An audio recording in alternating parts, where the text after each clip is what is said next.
Radio Kosovar, Radio Shkupi, Radio Malizi, Kufi.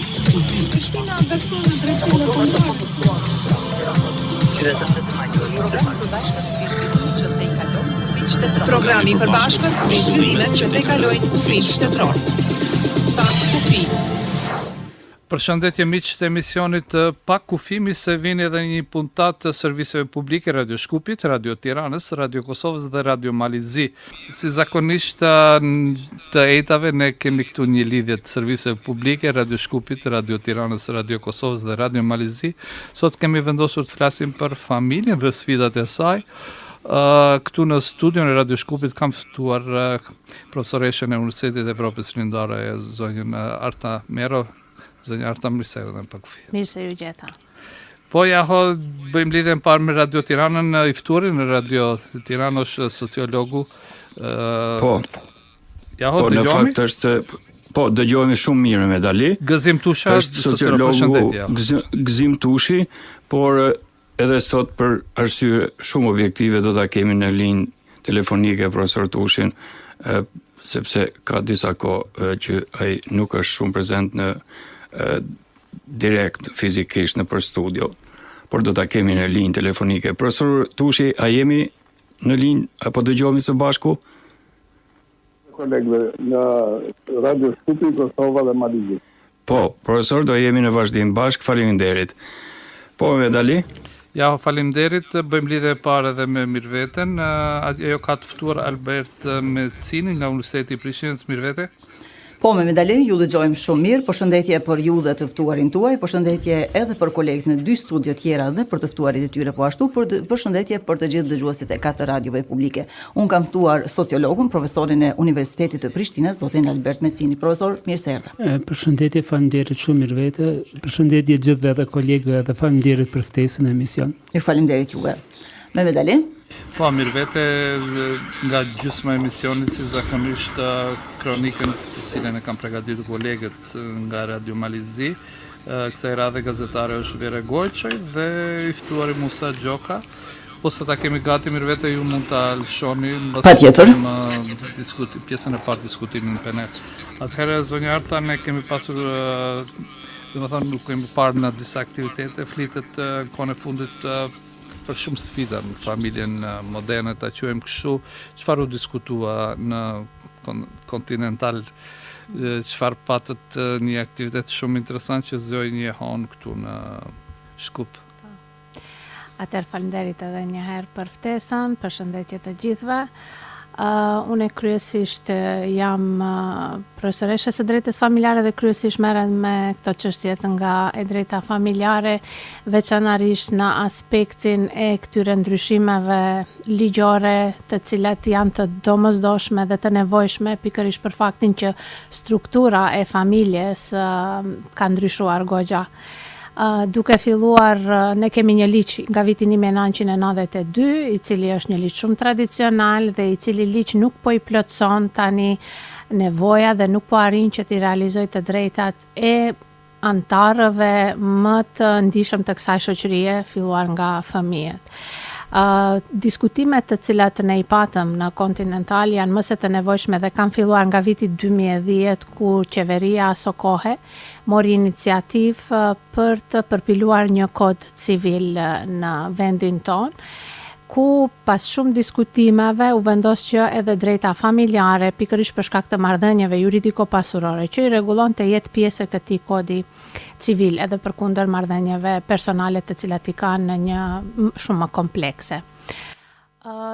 Tani ajo çka është evidente është se ky ligj aktual, edhe pse është shumë i vjetër, familja është zhvilluar në një hap shumë të hovshëm, edhe përkundër strukturave të ndryshme shoqërore, për shkak se po shoh që kemi edhe sociolog të cilët më mirë në këtë emision më mirë mund të shpjegojnë këtë aspekt të ndryshimeve të cilat po hasin. Kështu që ligji që e kemi aktualisht nuk po arrin që t'i rregullojë këto procese. Duke filluar këtu shumë alarmante është aspekti i metodave të reja të cilat tani më janë evidente nga viti 2008, e kemi një ligj për fekondim të asistuar biomjekësor, ku themelimi i prindërisë tani më nuk bëhet vetëm në rrugë biologjike dhe në bazë të adoptimit, ashtu siç e parasheh ligji për familjen, po kemi disa metoda të reja të teknologjisë riprodhimit artificial, siç është amësia surrogate, është aspekti i fekondimit allogenik, do me thënë ku njëri ose dy materialet genetike janë të donuara ose të dhuruara. Kemi riprodhimin posthuman ku ngjizja dhe lindja e fëmijës bëhet pas vdekjes së prindit. Kështu që nuk po gjejmë një harmonizim midis tyre dy ligjeve, ligjit për fekondim të asistuar biomjekësor dhe ligjit për familjen, mu pikërisht për faktin që ligji i familjes ende sheh prind të fëmijës dhe baba të fëmijës vetëm atë person i cili është i evidentuar në certifikatën e lindjes si bashkëshort i nanës. Nga ana tjetër, si nanë të fëmijës e njeh vetëm nanën e cila e lind fëmijën, që nga sipas këtyre metodave të riprodhimit artificial nana e fëmijës është edhe nana e cila e merr fëmijën nga gruaja e cila e bart gjatë shtatzanisë dhe e jep fëmijën, domethënë amësia surrogate. Domethënë nuk kemi një harmonizim të këtyre ligjeve dhe nga ana tjetër fëmijët të cilët janë të adoptuar dhe fëmijët të cilët janë të lindur me ndonjëra nga këto metoda të riprodhimit artificial në mënyrë normative, ju mohohet e drejta që të iniciojnë procedurë për të njohur prindërinë e tyre, qoftë amësinë ose qoftë atësinë. Kjo me vetë faktin që është në kundërshtim me Konventën Evropiane për të drejtat e njeriut dhe Konventën për të drejtat e fëmijës, që shteti jonë është ratifikuese kësaj konvente, e cila kërkon, veçanërisht Konventa për të drejtat e fëmijës, kërkon që fëmijas t'i jepen informacione për identitetin e tij. Nga njëra anë, kjo është shumë e rëndësishme për atë identitetin gjenetik dhe identitetin personal të një fëmije, të di se do me thënë kush janë prindërit e tij, nga njëra anë dhe nga ana tjetër për arsye nga më të ndryshme, do me thënë për te kalimin e problemeve të cilat mund të lidhin si me rastin e incestit, apo sepse probabiliteti dhe gjasat që ky fëmijë të takohet me ndonjë të afërm të tij janë shumë të mëdha. Veçanërisht për faktin që gjinia e gjakut apo është një element shumë i rëndësishëm për afërsinë familjare që një person mund t'i ketë.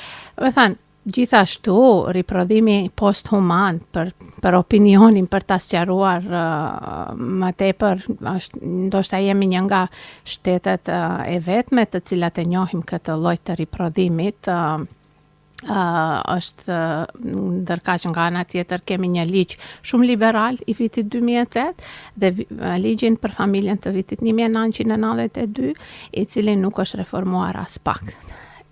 Ligji i vitit për fekondim të asistuar biomjekësor i vitit 2008, ndër këto metoda tjera, të cilat i përmenda, e njehen një metodë shumë kontraverze ndoshta në pikpamjet aspektit juridik, mirë po jo mjekësor, për shkak se mjekësia lejon çdo gjë. Mund, do me thënë, zhvillimet e shkencës dhe të mjekësisë mundsojnë shumë procese, jo vetëm këta që i përmenda unë, mirë po impakti dhe ligji është ai i cili vendon kufite vetë të funksionimit, për shembull siç është klonimi ose intervenimi në eugenetika, intervenimi në kapacitetet intelektuale dhe fizike të fëmijës së ardhshëm, dhe shumë çështje tjera. Tani nuk e di, në fusha tjera e di që reformat bëhen kështu më të shpeshta. Nuk e din këtë sferë se si me që ju diskutuat domethënë në 10 vitet fundit ose prej 2010 në këndej çdo vit, çfarë janë ato, si thua, ato pikat kryesore që kërkojnë reforma domosdoshme edhe emergjente, nëse mund thuhet kështu. Reformat në aspektin e së drejtës familjare, domethënë pjesa e të drejtës familjare dhe pjesa e të drejtës trashëgimore, libri, domethënë në kuadër drejtës civile tani janë gati, mirë po nuk ka gatishmëri të qeverisë aktuale që të shtyjë procesin e e kodifikimit të drejtës civile edhe pse janë gati. Kërkohen shumë aspekte.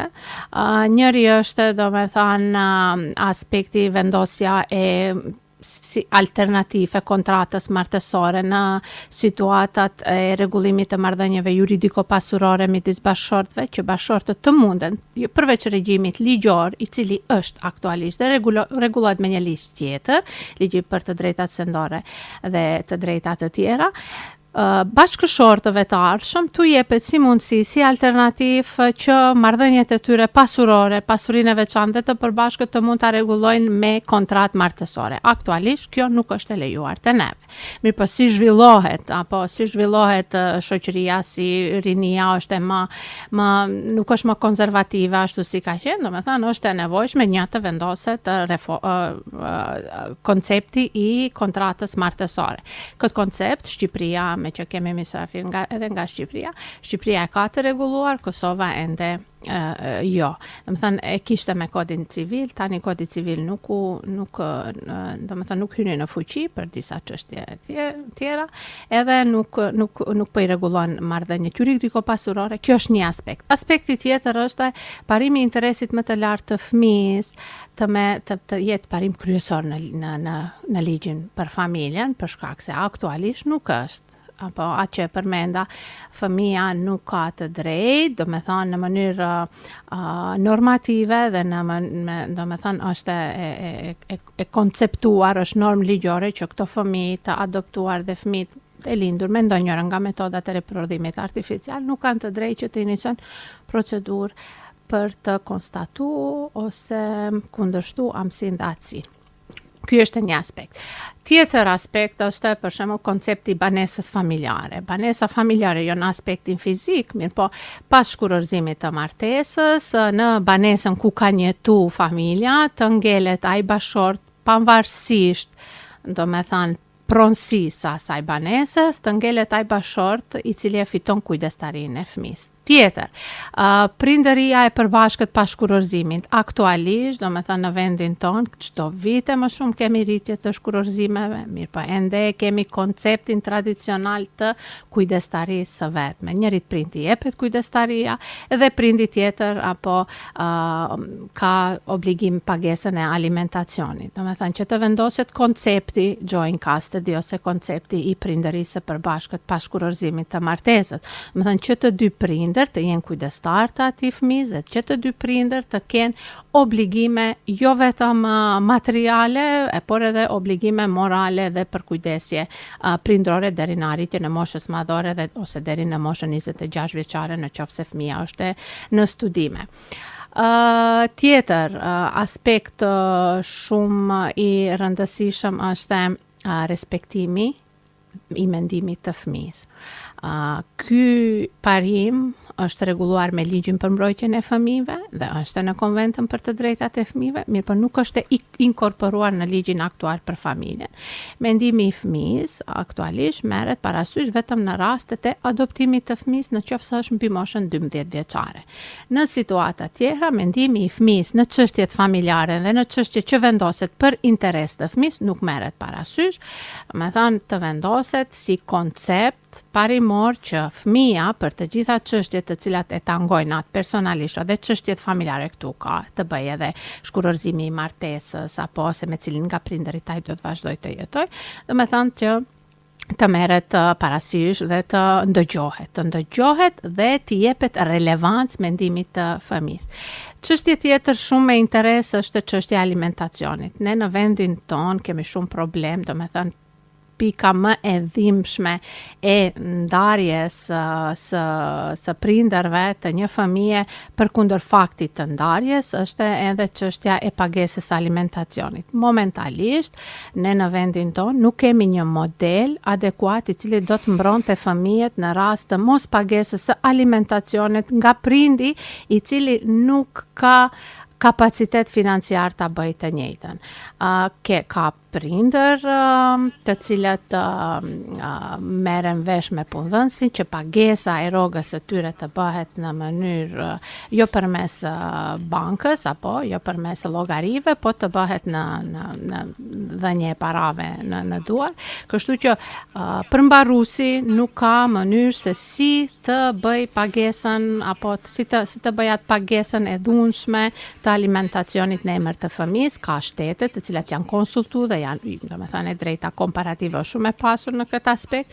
Për shembull, të merret parasysh modeli, e kemi propozuar, apo të merret parasysh modeli kroat. Për shembull, në Kroaci, nëse prindi në mënyrë vullnetare nuk e paguan alimentacionin ose nuk ka mundësi të paguajë alimentacionin, domethënë këtë rimbursim të alimentacionit në emër të fëmijëve e bën shteti me mekanizmat e vet, duke i ngarkuar gjyshrit apo nga ana e prim. Në qoftë se gjyshërit nuk kanë mundësi, nuk kanë pension, atëherë shteti ka një fond të caktuar që fëmijësia realizon alimentacion, dhe në momentin që prindi ka ndonjë të hyrë apo pasurore, atëherë me njëherë i rimburson ato të holla.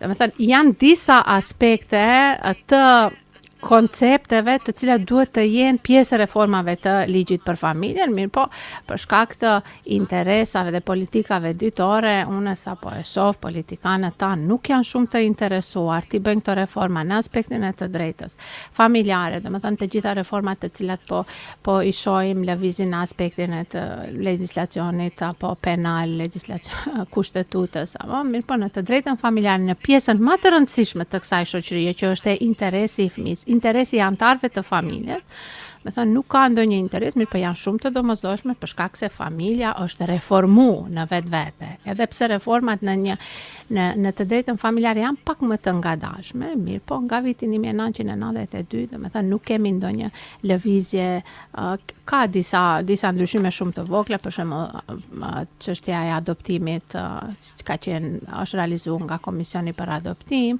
Tani po ai ky mision e realizohet po në mënyrë elektronike, dhuna në familje ka qenë pjesë e ligjit për familjen, tani më kemi një ligj të veçantë, domethënë janë bërë disa ndryshime shumë të vogla të cilat janë për të përshëndetur, mirë po megjithatë ka hapësirë edhe për shumë. Faleminderit.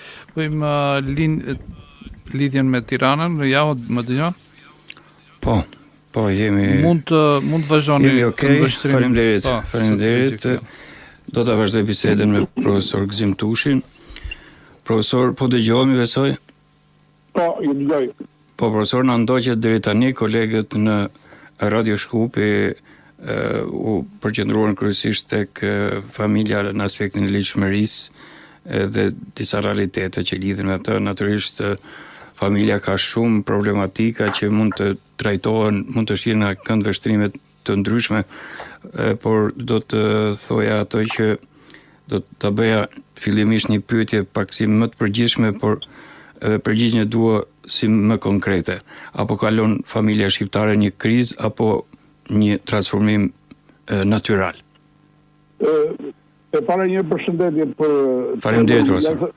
Jashtëzakonisht rëndësishme, besoj që është një problem tashmë jo vetëm shqiptar, por është një problem universal, lidhur me ontologjin, funksionalitetin dhe rolin e familjes në shoqërinë e sotme moderne apo qoftë postmoderne, siç në të vërtetë klasifikohet. Mos familja është një institucion historik i krijuar në momente të caktuara dhe natyrisht edhe familja shqiptare ka rrugën e saj të evolucionit, një evolucion që është i vazhdueshëm dhe veçanërisht në këto 2 dekadat e gjysmë, domethënë pas të ndryshimeve demokratike në shoqërinë shqiptare, kanë ndodhur ndryshime dhe transformime të paimagjinuara në strukturë, në funksione, në polivalencën e funksioneve dhe të rolit që luan familja në jetën e sotme. Gjithsesi, shoqëria shqiptare për fat të mirë nuk është e prekur kaq shumë nga këto toksicitetet e postmodernitetit dhe nga këto erozionet shkatrimtare dhe në një farë mënyrë këto tërmetet e familjes nuk janë kaq ekzistenciale sa që të ndrojnë kujen dhe të bëjmë alarmin që familjes shqiptare është duke u rënuar, duke u rrëzuar, duke dalë jashtë funksionalitetit, megjithëse duhet jemi të vërtetë nga ana tjetër për të pranuar shfaqen në një vargu të bazë patologjisht, të cilat janë endemike, janë të brendshme, janë substanciale dhe që po japin efekte dhe kundërefekte, jo vetëm në ekzistencën e familjes, jo vetëm në funksionalitetin e saj, por dhe në raportet që po ridimensionohen brenda familjes, si rezultati i proceseve që po ndodhin në shoqërinë shqiptare.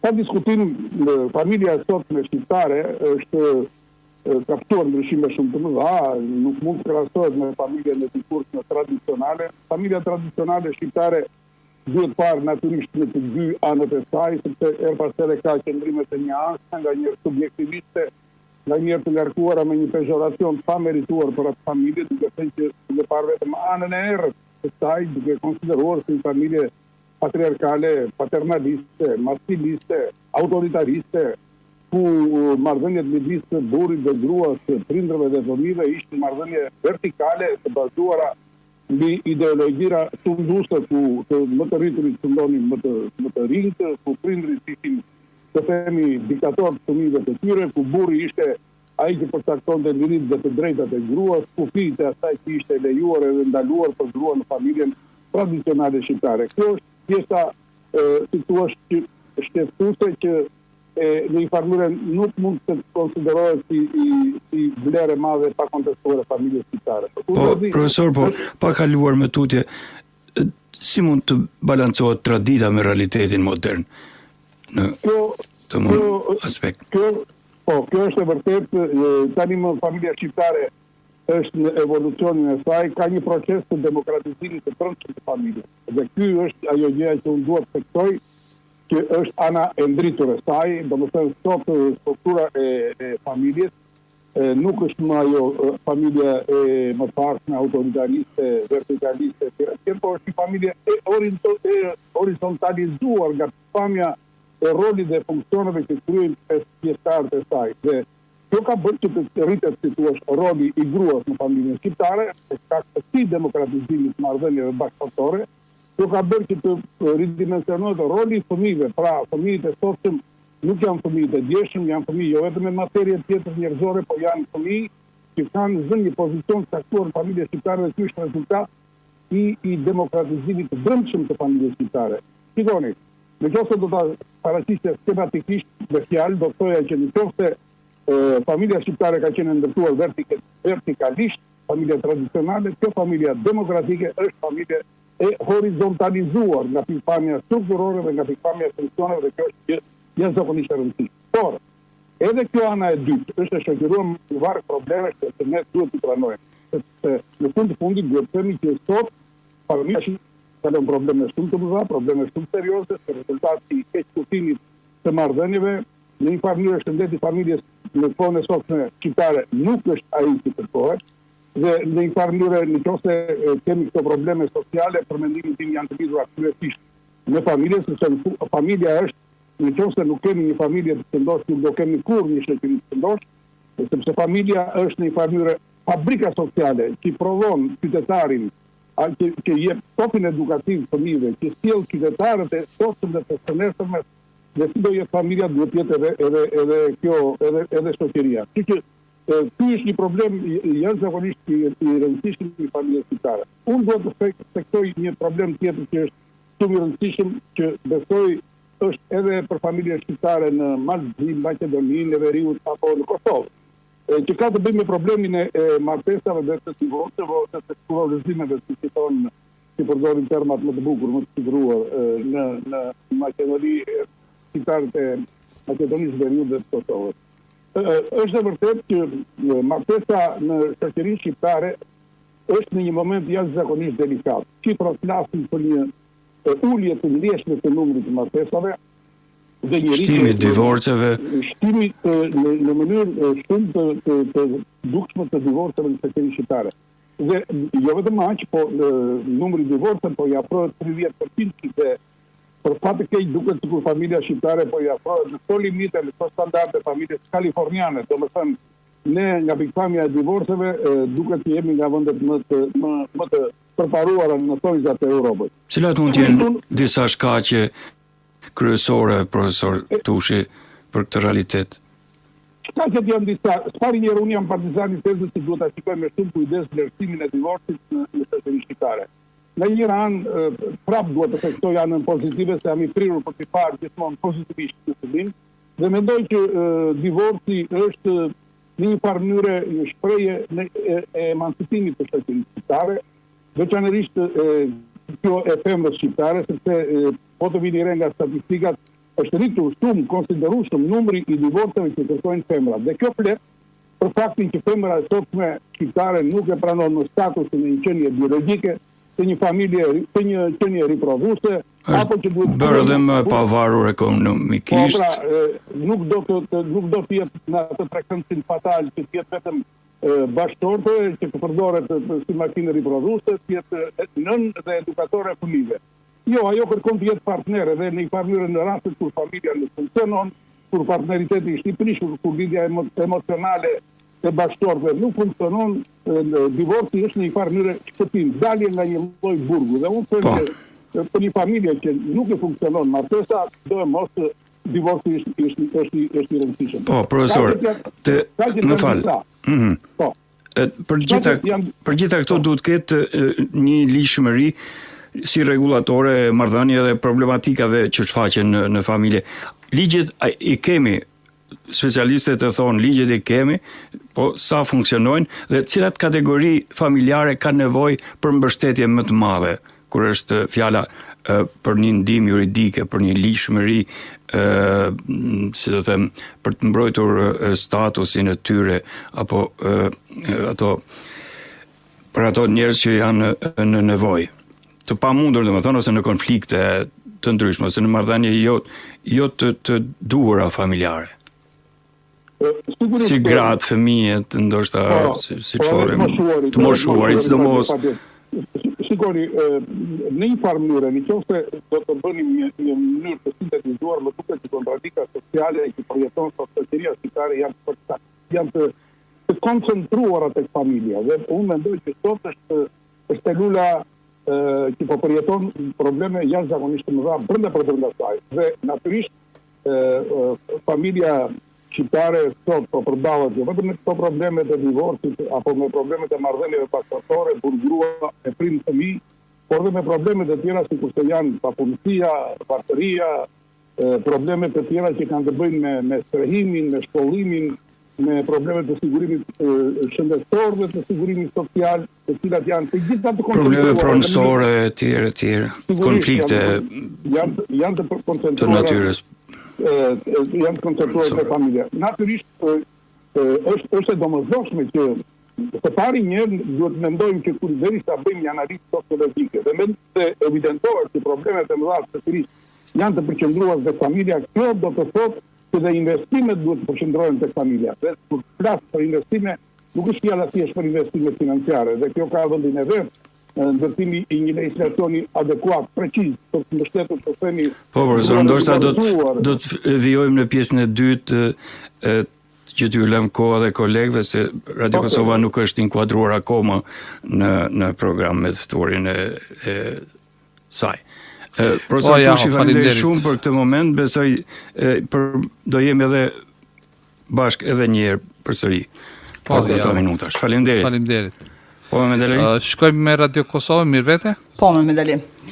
Profesor Albert, edhe ne do të shqyrtojmë këto çështje sociologjike me që ju jeni sociolog, familja si një institucion më i vjetër dhe themelor i shoqërisë e cila ka evoluar, krijuar mbi bazën e lidhjes së gjakut dhe përkujdeses që tregohet për njëri tjetrin, por që evoluon ndikuar nga shumë faktorë të jashtëm, përfshi edhe faktorin ekonomik dhe pjesa tjetër e modernizimit të jetës. Ku e shihni ju familjen sot? Çfarë janë ndryshimet dhe sfidat me të cilat ajo po përballet në kuptimin e familjes si koncept shoqëror? Natyrisht, disa prej elaborimeve që bëre profesor Tushi vlejnë kështu për konceptin general të familjes shqiptare me qujtë ashtu të organizimit saj, kështu që i përmendi disa elemente kruciale, por në rastin e Kosovës duke u nisë prej dinamikave, transformimeve që janë shumë të shpejta, e cilat në një mënyrë nuk janë përcjell edhe nuk janë manifestuar me një kujdes institucional.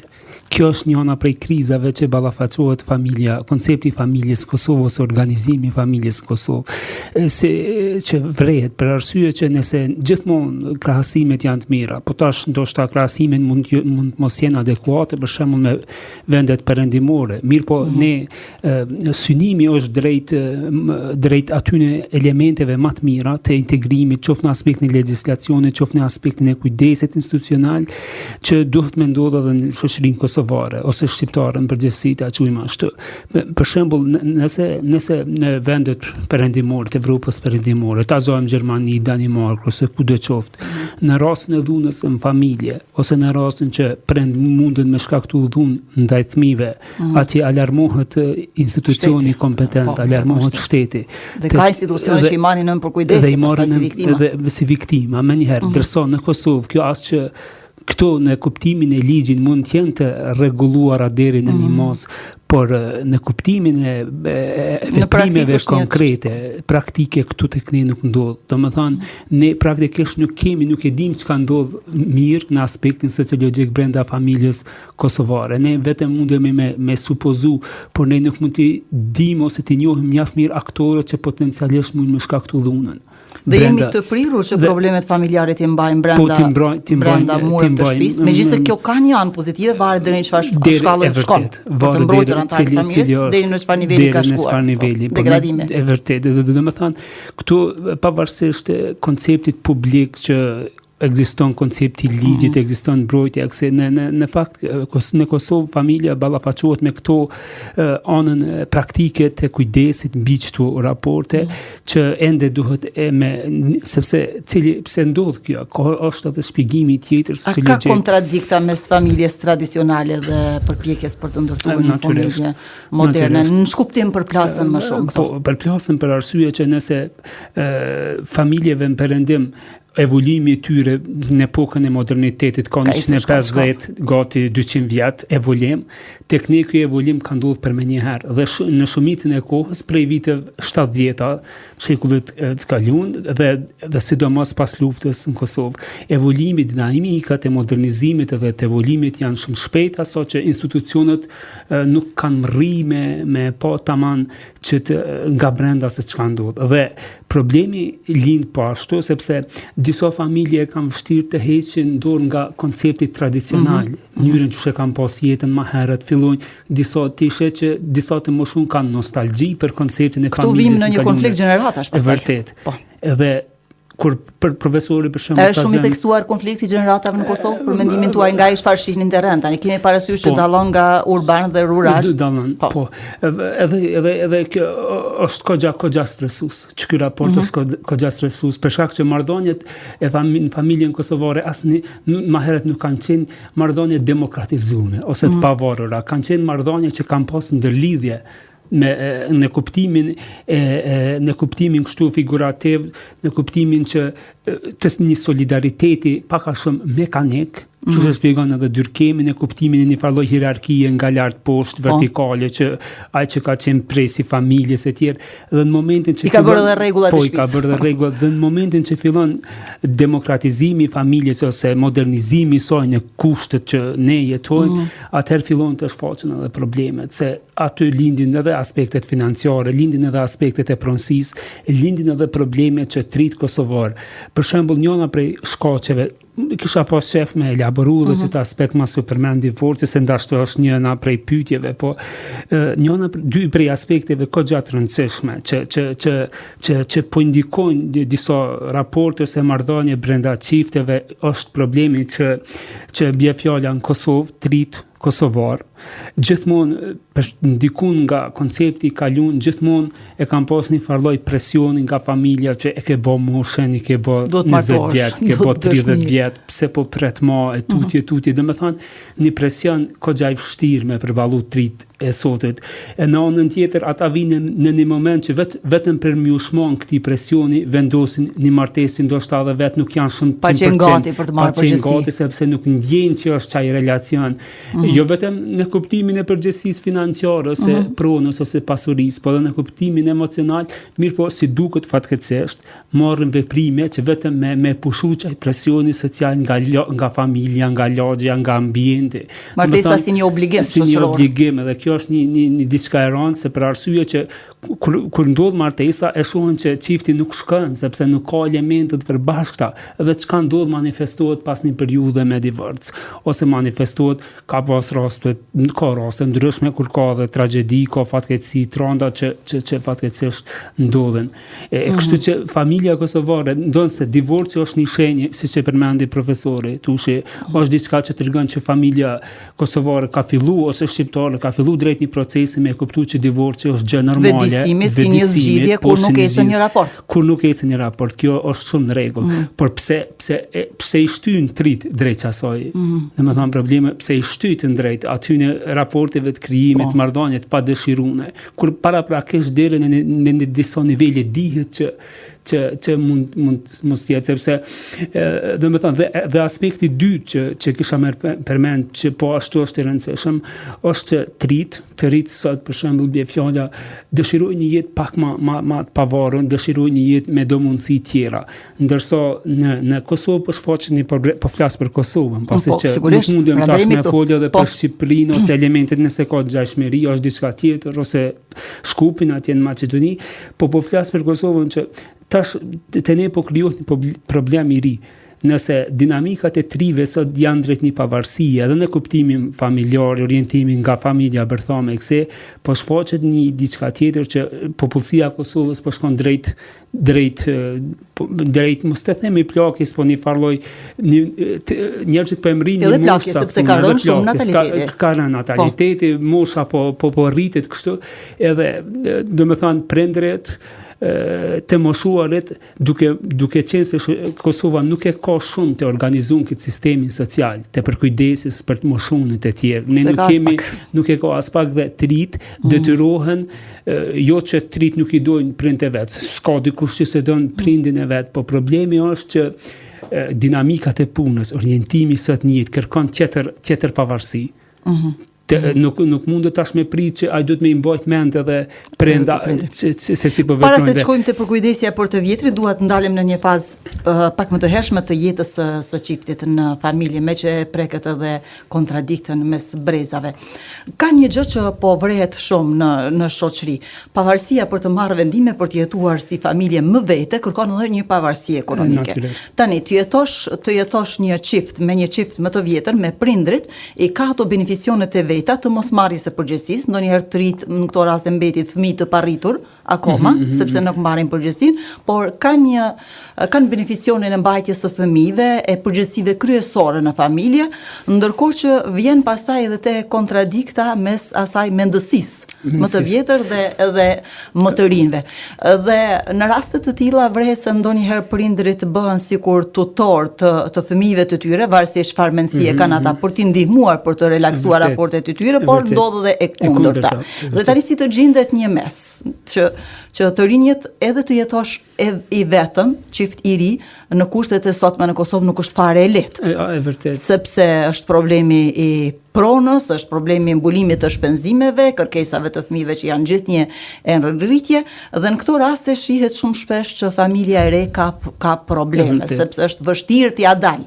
Dhe nga gjendja ekonomike plasin atë probleme. Si e keni parë në Kjo është shumë e vërtetë, është evidente me vetë, sepse për arsye që këto e diktojnë edhe kushtet financiare. Nëse trit prapë po bëj krahasim me perëndim kur e mrin moshën 18 vjeçare, ata s'po kanë fillu dikun ma herët me punu, për shkak sistemit shkollor i orientojnë me kohë, qysh në shkollat mesme, e dinë se çka do të bëhen, marrin profesione caktune, edhe kur e mrin moshën 18 vjeç, ai vetë ka fillu me pas një pavarësi ekonomike. Gradualisht. Dhe mundësitë e tina që me vendos për veten janë më të mëdha.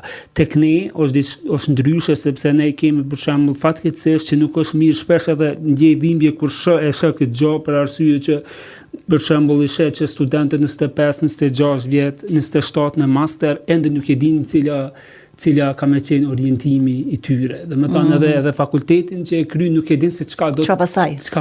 Dhe më thënë dhe kjo është, edhe tash kjo manifestohet edhe mënyra se si presioni mbi ta manifestohet edhe mënyrën që shko me planifiku familjen, sepse dhe më thënë nëse nuk e ka një pavarësi financiare, një pavarësi në kuptimin kështu të një farloj integriteti, dinamik që vlerëson vetveten. Që të mund të ndërton një jetë dinjitoze për familjen e tij të vogël. Të vogël atëherë si do të jenë mundësi dhe çka ndodh që disa prej trive vazhdojnë jetesën me prindrit, edhe duke qenë që fillojnë që ndoshta edhe në kuptimin e moshës martesa shtyhet për arsye që ata nuk e shohin që edhe ambienti familjar nuk krijon kushte të reja për një familje të reja. Është problem edhe edukimi i fëmijëve në rastet e jetës me prindër të çiftit të ri? Për shkak të mendësisë ndryshe të dy gjeneratave? Po, kjo sidomos në zonat urbane është kogja e shprehur për arsye që trit kanë bërë një progres të madh në kuptimin kështu të dinamikave, trendeve që kanë pa jashtë, kanë pa përmes botës teknologjike, tash që kemi të avancuar dhe dëshirojnë me organizu familjen ashtu që ata dëshirojnë. Po në anën tjetër kemi një mendësi tjetër tradicionale që ende domethënë roli të gjyshes dhe të gjyshit në shtëpi që dëshirojnë ose japin orientime ose japin këshilla ose kësi, por të cilat në raste të caktuara nuk konvergjojnë me dinamikat cilat po jetojnë me dinamikat e kohës dhe si pasojë kësaj ndeshjeje krijohen kontradikta të cilat mund me çu ndoshta edhe drejt ndoshta dhe prishjes të raporteve të matutjeshme brenda familjes e tjere. Dhe më thanë, këtu janë specifika që fatkeqësisht do më thanë shoqëria kosovare, po është tu ballafaqu. Profesor, faleminderit për këtë pjesë që tu lëm radhën kolegëve të tjerë. Me Medali, ta transmetojmë. Ervite, mund të shkojmë me kronikën? Po. Do ta transmetojmë kronikën e përgatitur nga kolegja jon Vera Gojçaj në Podgorisë. Ajo ka biseduar me Musa Gjokaj, sociolog. Po. Mirdita dhe mirë se takohemi këtë javë në emisionin Pa Kufi. Ju përshëndesim ju në studio dhe mysafirët tuaj. Në studion e radios së Malit të Zi, sot me ju është Vera Gojçaj. Siç ju kemi paralajmëruar, sot do trajtojmë një temë shumë të rëndësishme për shoqërinë tonë, familjen, me theks tek mbrojtja të drejtave të fëmijët, barazia gjinore dhe sfidat që sjellin realitetet e reja sociale si migrimi dhe format e reja të bashkëjetesës. Në studio kom kolegun, njëkohësisht edhe sociologun Musa Gjoka. Atëherë, le të fillojmë. Mus, si ka ndryshuar familja sot, sidomos me migrimin dhe mënyrat e reja të bashkëjetesës? Përshëndetje kolegë nderuar. Faleminderit që më dhat mundësinë të flas në këtë temë kaq interesante. Atëherë me zhvillimin dinamik të shoqërisë është e natyrshme që edhe familja si bërthame saj të pësojë ndryshime. Nëse i kthehemi të kaluarës jo fort larg, gjithherë duke pas parasysh se flasim për shoqërinë shqiptare, mund të konstatojmë se familja në shoqërinë tonë ka pasur ndryshime rrënjësore. Shoqëria shqiptare ka pasur ndryshime të ndjeshme strukturore gjatë dekadeve të fundit, duke kaluar nga familja e zgjeruar tradicionale drejt formave bashkëore të saj. Familja e zgjeruar, patriarkale apo tradicionale, që dikur ishte karakteristik në rajonet rurale, është në zhdukje dhe sipër dhe mund të haset vetëm në raste shumë të rralla. Këtë lloj familje karakterizojnë bashkësia komplekse me shumë antar të gjeneratave të ndryshme që jetonin në një familje e që numri i tyre ishte shumë i madh, bile sidhej edhe deri në disa dhjetra antar. Këto familje ishin karakteristik në zonat e rurale të Kosovës. Familja bashkore ishte karakteristike e çerekut të fundit të shekullit të shkuar e që e përbënin prindrit dhe fëmijët e tyre. Me migrimin e popullatës, edhe familja ka pasur ndryshime si në konceptin e saj ashtu edhe në strukturën. Çdo ditë e më shumë hasim në forma të reja të krijimit të raporteve brenda saj. Bashkëjetesa e partnerëve dhe raporti i tyre me fëmijët ka marrë formë të re. Raporti me pronën familjare që trashëgohet dhe krijohet është ndryshuar rrënjësisht. A janë të mbrojtura sa duhet drejtat e fëmijëve në familjet e sotme? Nëse shikojmë këtë çështje në kontekstin ligjor, atëherë padyshim se legjislacioni kombëtar dhe ai ndërkombëtar fëmijëve u garanton të drejta të plota. Sot nuk mund të flasim më si dikur për shfrytëzimin e fëmijëve për punë në moshën minorene, kjo nuk është më dukuri në shoqërinë tonë, por nuk përjashton se diku në përbot fëmijët vuajnë nga uria e mos të flasim për drejta tjera. Madje edhe janë detyruar që edhe të punojnë. Niveli i arsimit dhe edukimit si dhe kushtet e jetës në shoqërinë tonë janë garancie të drejtave të fëmijëve. Mirë po, a mjafton kjo, shtrohet pyetja. Unë konsideroj pa pretendime të zbuloj diçka të re se thelbi i çështjes nuk qëndron në këtë që e ceka më lart, por në raportin që prindrit e krijojnë me ta. Zhvillimi i madh i teknologjisë dhe forma moderne e të jetuarit krijojnë zbrasti në raportet prindër-fëmijë dhe këtu konsiderohet të dëmtuar janë fëmija. Zhvillimi i shpejt teknologjik ka ndikuar në ngritjen e standardit jetuarit në familjet tona, por njëkohësisht ka krijuar zbrasti në raportet brenda saj. Në veçanti kjo vërehet në raportin e prindërve me fëmijë. Sa pranishme është barazia gjinore në familje dhe çfarë pengon atë?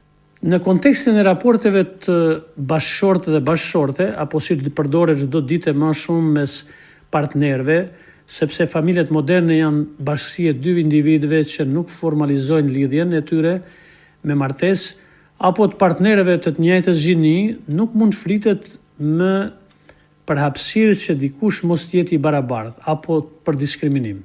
Shoqëria shqiptare është në një proces ndryshimi drejt barazisë gjinore, por ky është një proces që ndryshvillohet ngadalë e që kërkon edukim, politika të forta dhe ndryshime të mentalitetit shoqëror. Por nuk konsideroj se ka mosbarazi gjinore në familjet moderne dhe postmoderne në shoqërinë shqiptare. Ai roli që dikur ishte i ndarë mes antarëve të familjes, ku dihej se familjari ishte bashkëshorti dhe ai vendoste për gjithçka, është shumë i rrallë. Situata mund të ndryshojë në varësi të zonave, nivelit të arsimit dhe ndikimit të traditave, por kjo është jo shpesh. Sepse sot edhe femrat, gjithsesi bashkëshortet, marrin pjesë në mënyrë të barabartë në krijimin e të mirave materiale në bashkësi familjare, njëjtë si bashkëshortet. Prandaj, edhe mundësia për diskriminim është minimale. Musa, të falenderoj për kontributin dhe analizën mbi këtë temë të rëndësishme. Atëherë, dëgjues të nderuar të emisionit Pa Kufi, të radios së Tiranës, Kosovës, Shkupit të Malit të Zi, ju falenderojmë për vëmendjen dhe ju dëshirojmë një ditë të mbarë. Dëgjues të nderuar të emisionit Pa Kufi dhe të radios së Tiranës, Kosovës, Shkupit të Malit të Zi, ju falenderojmë për vëmendjen dhe ju dëshirojmë një ditë të mbarë. Faleminderit edhe ju në 3 studiot dhe përshëndetje për mysafirët tuaj sot. Ishe kjo kronika e përgatitur nga kolegët tanë në Malin e Zi, fituar ishe sociologu Musa Gjokaj, gazetarja Vera Gokçaj ka përgatitur, atëherë pa më sumburgo, vazhdojmë këtu bisedën në Radio Shkup, ne profesore shfolëm për format e reja të familjes, nuk lam shumë gjëra, domethënë pa potencuar dhe doja pikërisht ato që i folëm shkurtimisht për amesin, surrogate, riprodhimin posthuman, gjitha ato sene u fol edhe domethënë jentojmë kushe krejtësisht të reja, domethënë mbase nuk janë koshient për shumë këto ndryshime, ka shumë çifte që nuk shfrytëzojnë disa të drejta, siç thatë edhe vetë nga ana tjetër edhe legjislacioni si thua i penalizon për mos reformimin e vazhdueshëm për të ndjekur gjithë këto zhvillime, si i ke parti dhe çfarë konkretisht mund thuash që ne nuk arritëm të këtë pjesën e parë e lamë kështu pa mos i definuar deri në fund për çfarë reforma mund të flitet, për çfarë ndryshime në familjen nga ajo tradicionale që jemi mësuar ta shohim. Më erdhi shumë mirë që po ndëgjova do me thënë prezentimet e tyre nga sociologët e njohur nga vendet fqinje dhe të gjithë ne jemi shumë të vetëdijshëm që me hapa shumë të shpejt familja tradicionale po humpat imazhin që jemi mësuar ne ta shohim apo ne jemi mësuar të shohim një familje bërtham apo e cila përbëhet nga nana, babai, fëmijët, antarët e familjes, kryesisht gjyshërit.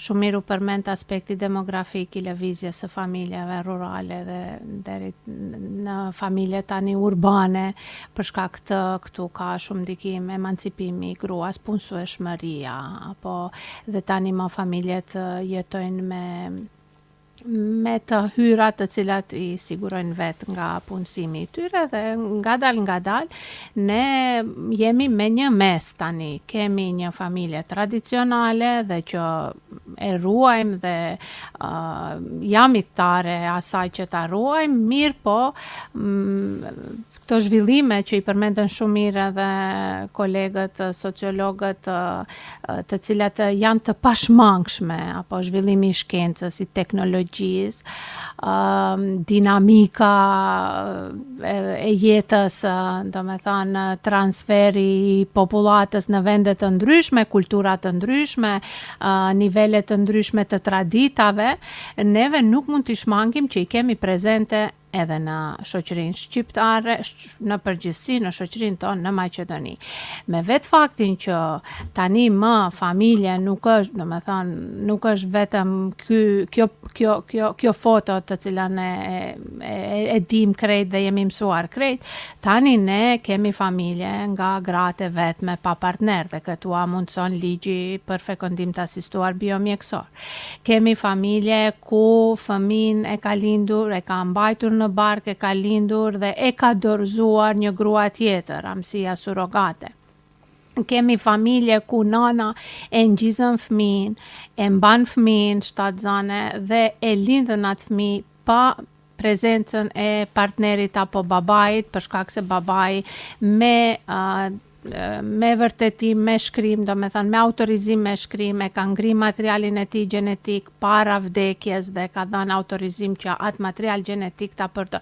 Do thënë, këto janë koncepte që po ti bisedosh me gjeneratat pak më, domethënë më konservative, janë koncepte të papranueshme, domethënë mendohet se është diçka që ndodhen në shoqëri tjera, mirë po ne I kemi prezente në shoqërinë tonë, për shkak se këtë në Radio Shkup.